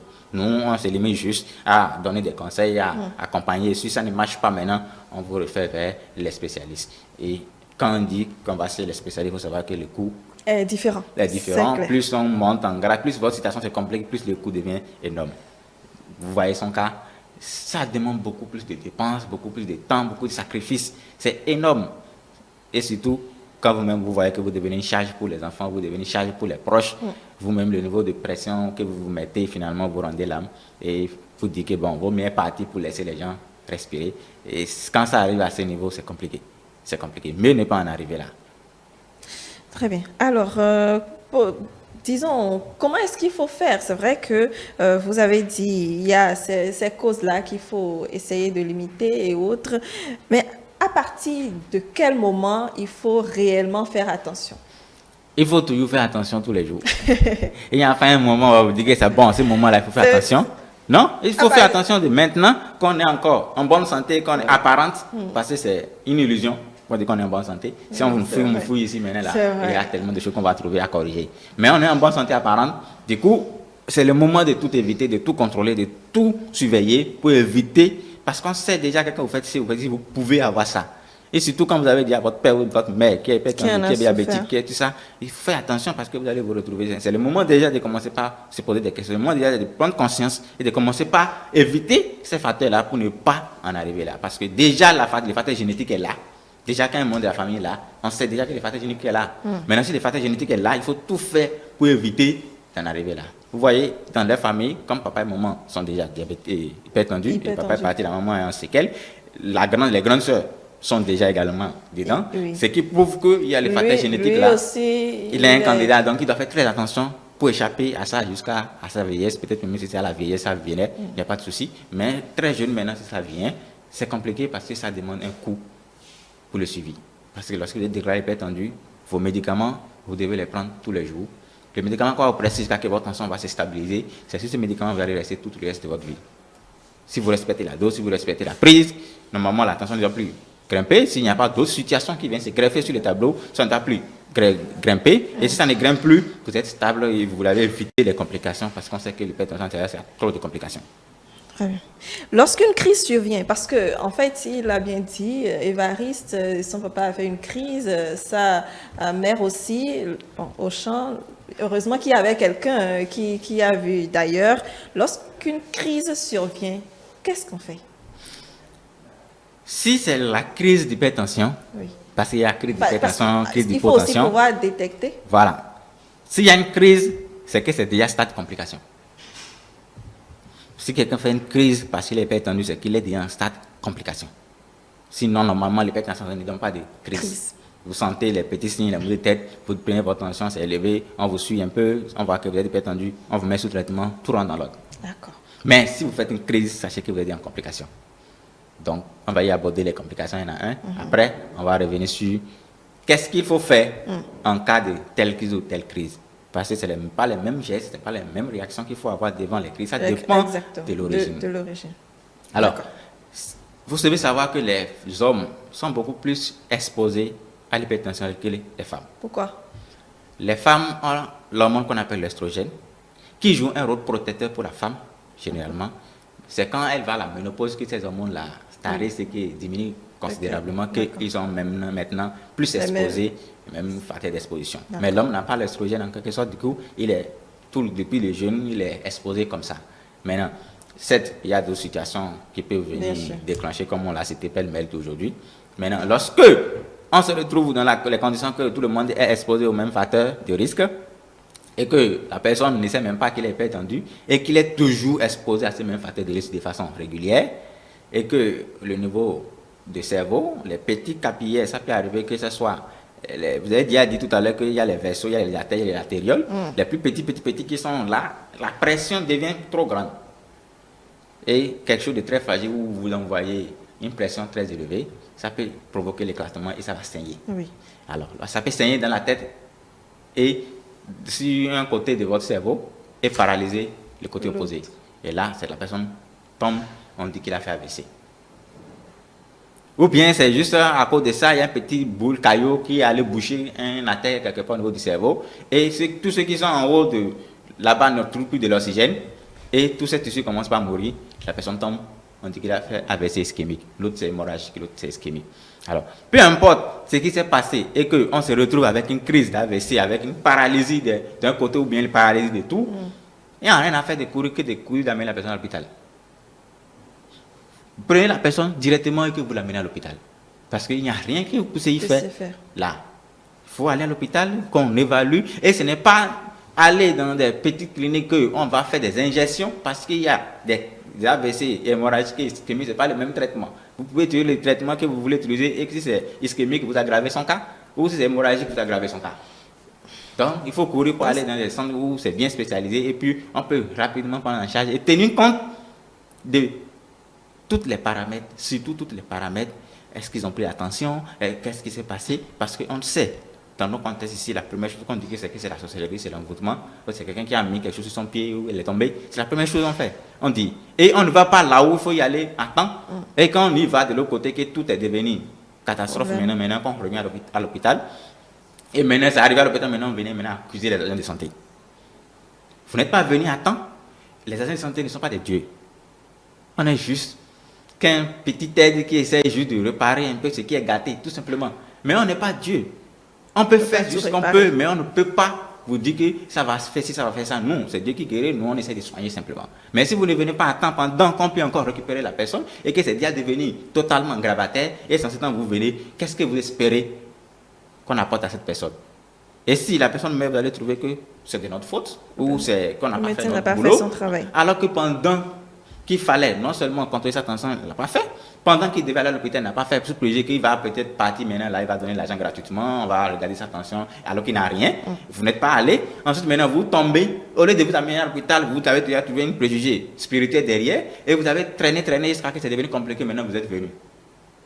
Retard d'abord à l'hôpital, retard depuis des décisions, vous venez à l'hôpital maintenant, vous venez maintenant à l'hôpital et vous espérez des miracles. C'est pas possible. Ça me rappelle un peu le témoignage de Évariste tout à l'heure, où je pense que c'est un moment qui était dans un champ un peu plus éloigné, qui a fait plusieurs jours entraînant d'un centre de santé à un autre centre de santé avant de venir donc en ville pour pouvoir être réellement bien suivi et tout. Voilà. Donc, supposons qu'au départ, elle était tombée et que c'est juste peut-être hémorragie, par exemple, il y a une petite quantité de sang qui était tombée, elle s'est évanouie. Le temps de passer de clinique en clinique, on se retrouve à avoir beaucoup plus d'hémorragie. Oui. Beaucoup plus d'hémorragie, ça envahit beaucoup plus le cerveau. Du coup, parce que parfois, les gens, quand ils tombent, ce n'est pas déjà immédiatement qu'il y a une paralysie. Ça arrive. C'est le temps. C'est le temps et que ça la arrive. paralysie s'installe définitivement. Ça veut dire que le processus continue d'avancer et que rien n'est fait pour l'arrêter. Et dans ces conditions-là, quand la personne tombe en cas d'AVC, si vous ne faites pas le scanner, c'est difficile. Parce qu'on ne peut pas savoir c'est quel type d'AVC. Certes, on a des petits signes qui peuvent nous orienter, mais il faut faire le scanner pour pouvoir savoir quel type d'AVC la personne a fait et quelle prise en charge il faut. Sinon, vous êtes en train de naviguer dans le vide.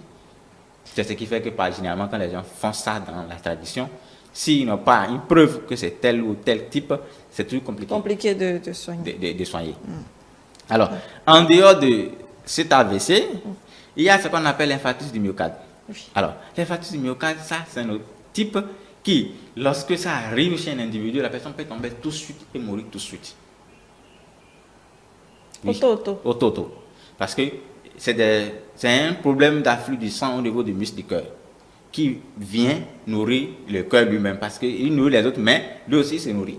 Alors, ces vaisseaux-là, ces artères-là qui nourrissent le cœur vont se retrouver soit par un caillot qui va bloquer l'arrivée du sang, et si le sang ne venait plus, les muscles du cœur vont mourir. Quand les muscles du cœur meurent, forcément, ils ne voient plus rien dans les autres tissus et la personne se retrouve à tomber. Mais pendant les signes que quelque chose bloque ou quelque chose n'est pas nourri, la personne a déjà des signes. Il a mal à la poitrine. C'est une douleur qui sent là une impression de mort imminente. Et ça remonte dans les épaules, dans les bras. La personne sent que ça ne va pas. Ça monte, tout baisse d'un coup. Là, il sent comme si quelque chose est en train de l'étouffer. Ces signes-là, ça prouve que déjà que, attention, ton cœur est en train de lâcher. Il faut courir. Il y en a des gens qui ont réussi à arriver à l'hôpital avant de tomber. Il y en a des gens qui ont dit, pardon, menez-moi à l'hôpital avant d'arriver à l'hôpital. Ils se sont évanouis dans la voiture. On a aussi des maîtres qui se sont passés pour ça. Donc, ce n'est pas une maladie qui connaît quelqu'un. Si vous êtes hypertendu, vous devez faire très attention parce que si vous vous retrouvez à vous mettre tellement de pression sur votre hypertension artérielle et que un caillot se déplace et ça a bloqué la tête qui nourrit le cœur, vous allez vous retrouver en infarctus du myocarde. Et ça, là aussi, il n'y a rien que vous puissiez faire à la maison, c'est de courir pour aller à l'hôpital quand vous mettez sous traitement. Sinon, vous ne mettez pas sous traitement très vite pour débloquer le caillot qui a bloqué et puis pour permettre que le sang recommence par nourrir le cœur, vous allez y passer. C'est difficile. Alors, il y a aussi le fait que ça peut ne pas être un AVC, ça peut être plutôt le sang qui est saigné, il y a un vaisseau qui s'est cassé et qui a commencé par saigner dans la tête. Et puis, ces saignements-là commencent à devenir grand et ça a influencé une partie du corps qui vient l'hémiplégie ou bien juste les troubles de langage, les troubles de parole. Tout ça, vous avez vu dans le cas de... Il y a d'abord la parole, tout ça là, les gestes qui sont plus cohérents. Après, maintenant... Déjà, il y a des gens qui ont déjà ces propos incohérents, gestes incohérents, et il faut déjà dire qu'il y a quelque chose qui ne va pas. Il faut vite s'y prendre. Si vous ne prenez pas si vite, la personne va perdre connaissance. Donc, voilà. En cas de complications de l'hypertension artérielle, il n'y a pas grand-chose à faire. Parce que l'insuffisance rénale va venir également se greffer sur les tableaux. Les reins vont lâcher, puisque les reins n'est plus bien perfusés, il a une pauvre perfusion rénale. Du coup, si le rein n'est pas bien perfusé, lui aussi ne va pas jouer son rôle, il va perdre sa capacité. En perdant sa capacité, il n'y a pas grand-chose que vous allez plus faire. Donc, le comble, c'est que les gens vont encore bombarder des tisanes sur ça, alors que les reins sont déjà lâchés. Du coup, vous vous retrouvez en dialyse. On sait tous combien coûte la dialyse. Et déjà, même si vous avez l'argent même pour faire dialyse, là, vous-même vous sentez. Vous sentez que c'est pas une vie. Mais, au moins, quand même, on est en vie. Mais il faut avoir les moyens pour rester en vie. Il y a aussi les vaisseaux qui sont au niveau des yeux, là. C'est des petits vaisseaux la rétine. Si la pression devient forte, ça commence par faire baisser la vision, vous ne voyez plus bien, et ça devient de plus en plus flou, vous pouvez devenir totalement aveugle. Ou bien les vaisseaux se cassent au niveau de l'œil et ça saigne dans votre œil. Il faut vite aller chercher, il faut vite aller se faire opérer. Voilà. Maintenant, quand on parle de séquelles, ce n'est pas grand-chose. Vous tombez, vous êtes paralysé, c'est que vous traînez votre paralysie. On ne peut pas vous promettre que vous allez guérir 100%. Il y en a des gens qui s'en sortent indemnes, qui récupèrent totalement, mais il y en a qui ne récupèrent pas seulement, il y en a qui ne récupèrent pratiquement pas. Donc, personne ne peut vous dire que comment ça va se passer. C'est quand vous réagissez au traitement, quand vous réagissez progressivement, on se rend compte que oui, vous récupérez. On ajoute maintenant de la kinésithérapie, qui a besoin de faire ça tous les jours, qui a besoin de l'argent. Imaginons que c'est un pauvre qui n'a pas vraiment les moyens. Il fait une des séances, il abandonne et puis c'est pas possible.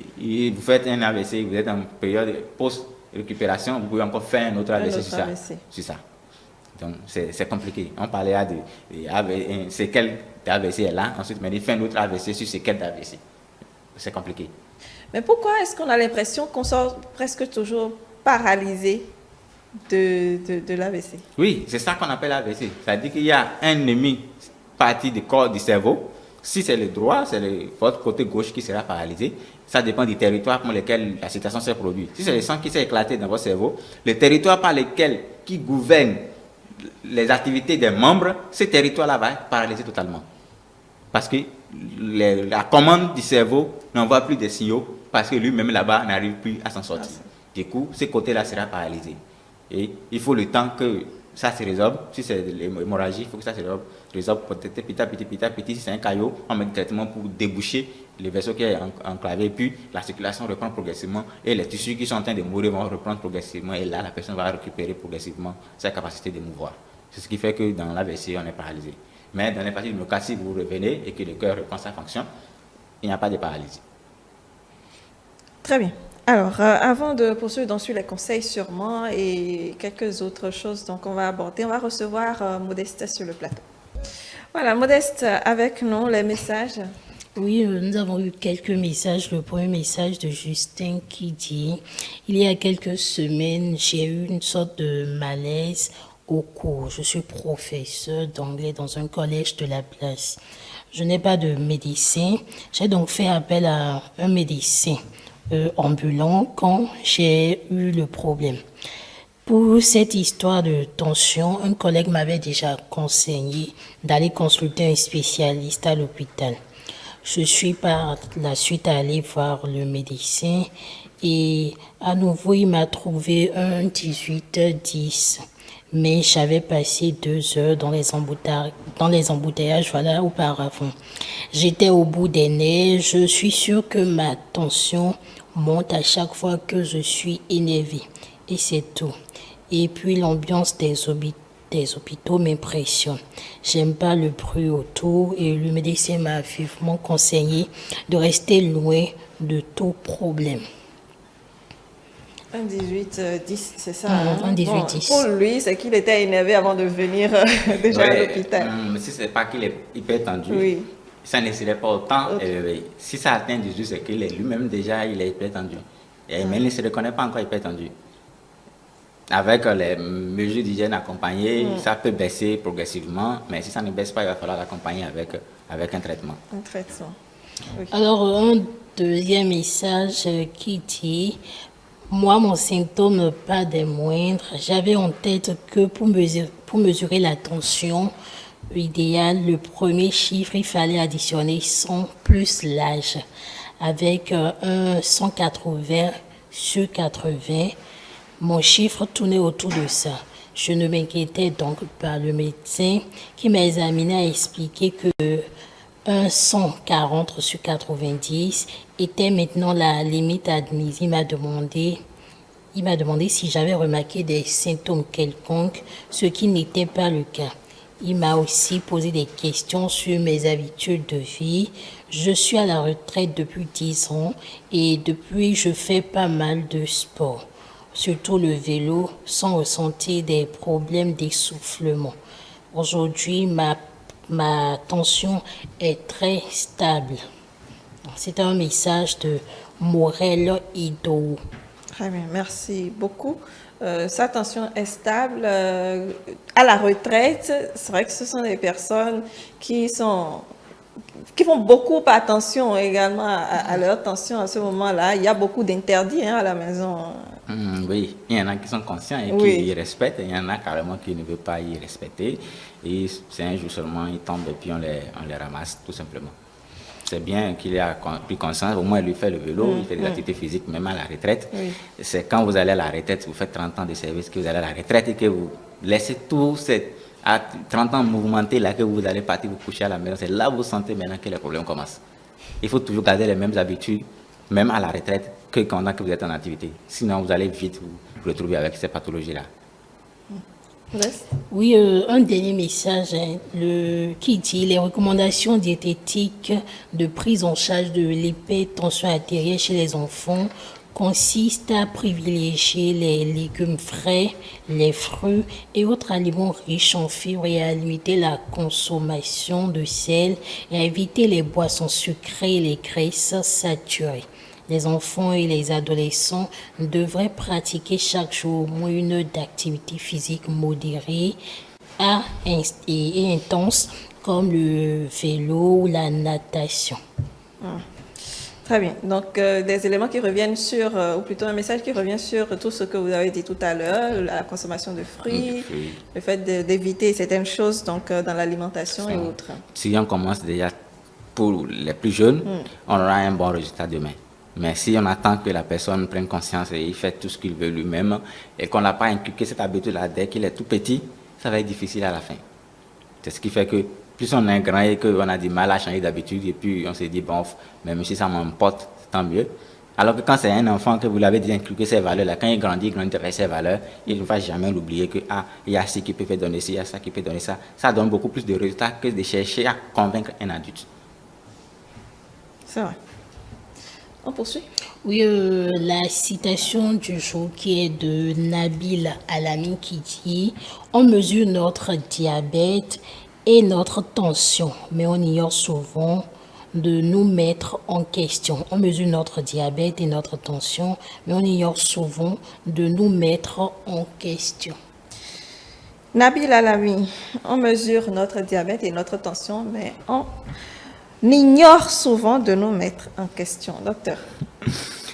C'est vrai, parce que lorsqu'on cherche à mesurer sa pression artérielle tout le temps, mais en fait, on ne se remet pas en cause pour dire qu'est-ce que je peux faire pour ne pas avoir ce que j'essaie de contrôler là régulièrement. Parce que ça ne sert à rien d'aller contrôler tout le temps sa tension ou son diabète sans se poser des questions. Qu'est-ce que je dois faire pour ne pas y arriver là? Parce que ce que je vais contrôler là, il y a forcément quelque chose qui nous amène là. On ne se remet jamais en question à ce niveau. On prend tout ce qu'on veut, on mange tout ce qu'on veut, on fait tout ce qu'on veut, mais on va quand même contrôler sa tension pour voir est-ce que ça gêne ou pas. Est-ce que va bien? Ça, c'est ce qui n'est pas bien. Parce que quand on décide d'aller contrôler sa tension, c'est déjà bien. Mais qu'est-ce qu'il faut faire pour ne pas avoir un chiffre élevé de cette tension? Il faut toujours se poser cette question-là. C'est très important. Très bien. Alors, qu'est-ce qu'on peut ajouter à nos amis téléspectateurs, docteur? Oui, quand je citais les complications tout à l'heure, je n'avais pas encore abordé l'hypotension. Oui. Et comme je le disais, quand vous vous retrouvez dans les pommes et que vous tombez, vous vous évanouissez, s'il n'y a personne à côté pour vous aider, pour vous ramener peut-être à l'hôpital, vous allez vous retrouver décédé sur le champ et puis on va peut-être penser que quelque chose vous est arrivé alors qu'en fait peut-être c'est une crise d'hypotension que vous avez et vous êtes retrouvé dans les pommes. C'est la même chose après avoir mangé, vous vous retrouvez dans les pommes après avoir mangé, vous vous demandez qu'est-ce qui s'est passé. Ça fait partie des complications qui peuvent arriver. Et ça là, ça conduit facilement au décès que l'hypertension comme je l'ai dit au départ. Parce que si vous vous retrouvez en hypotension et que vous tombez et qu'il n'y a personne là pour vous aider à remonter un peu votre pied plus haut, pour faciliter le retour du sang au niveau du cœur, pour engorger le cœur rapidement, pour vous permettre de vous retrouver mieux le temps d'aller à l'hôpital, vous allez vous retrouver dans les pommes, il n'y a personne là, vous pouvez en mourir. D'accord. Maintenant, on va y revenir peut-être sur les préventions, on va essayer de voir. Non, on y va en même temps. En même temps. Parce qu'on n'a plus beaucoup de temps. Oui. Alors, comme on l'a dit, c'était pêle-mêle les facteurs de risque, il faut prévenir, c'est mieux que de chercher à guérir. À guérir, oui.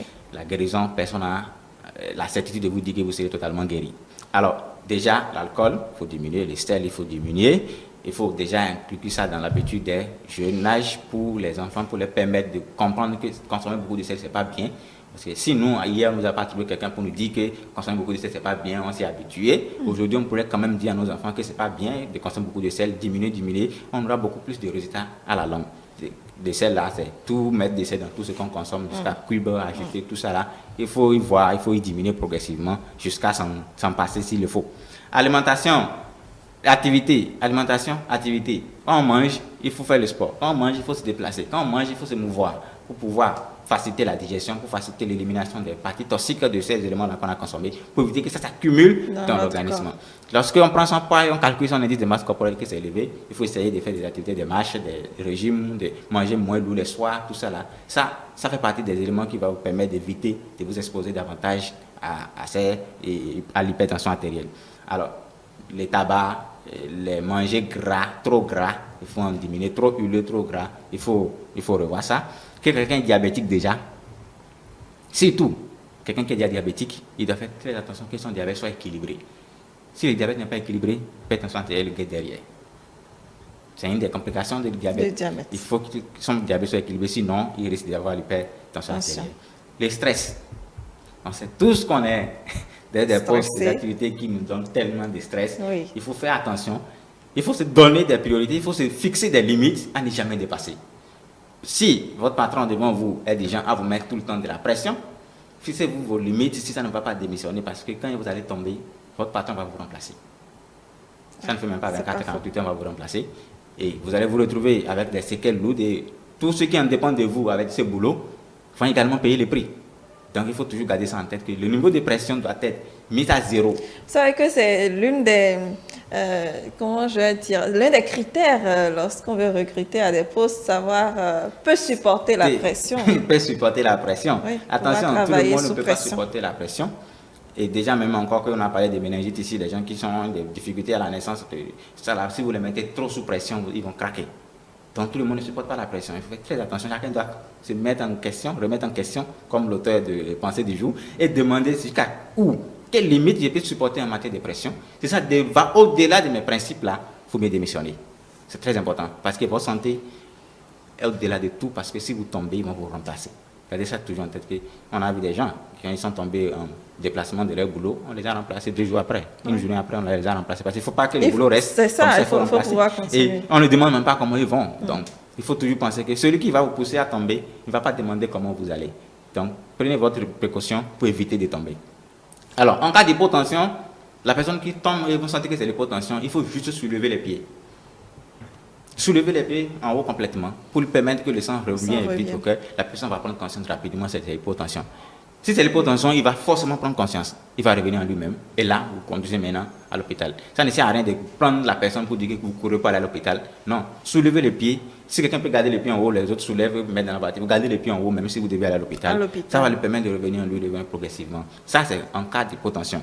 Alors, là, pour les gens qui font souvent d'hypotension, on leur demande de consommer suffisamment d'eau. Parce que quand ils boivent un des demi-litres d'un coup comme ça remonte le niveau de la pression. Donc la personne sent déjà les signes et rapidement il doit aller chercher de l'eau.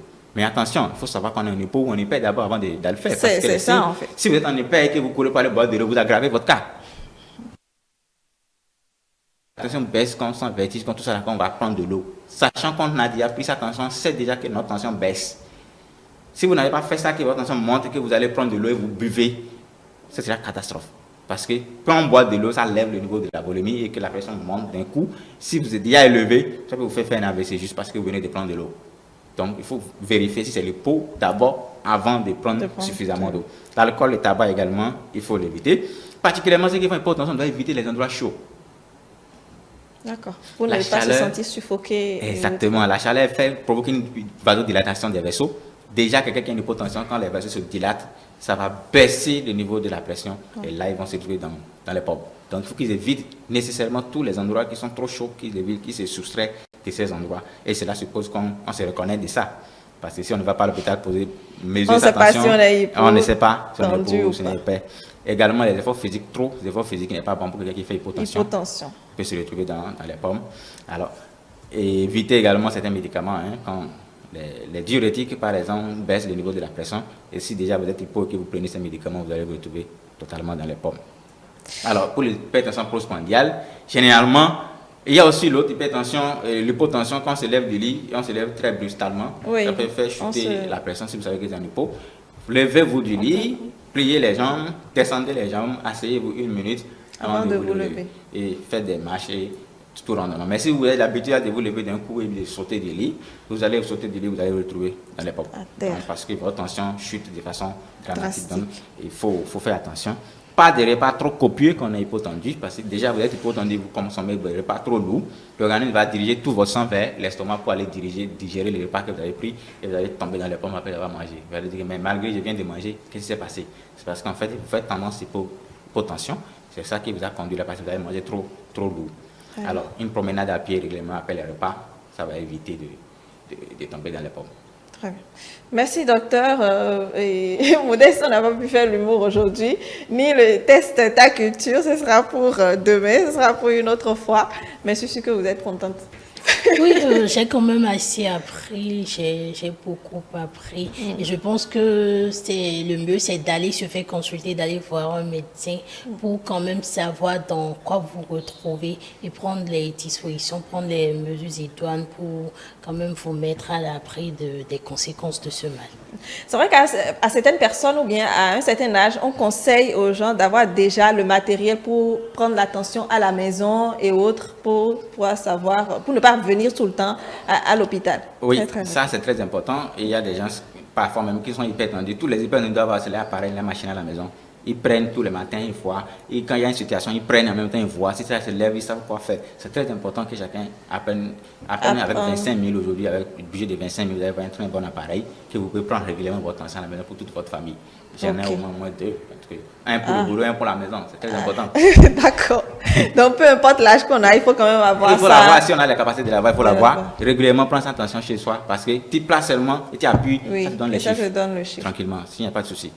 Très bien. Merci, docteur. Un mot de fin pour nos téléspectateurs. Si j'ai un mot de fin, c'est pour dire toujours que la prévention est mieux que la guérison. Si vous sentez les signes dont on a cité aujourd'hui, allez prendre votre tension. Si vous êtes hypertendu, faites-vous suivre. Si vous ne l'êtes pas, évitez de vous mettre dans les situations qui vont vous donner l'hypertension. Surtout vous qui avez déjà un parent proche qui a déjà l'hypertension, faites très attention.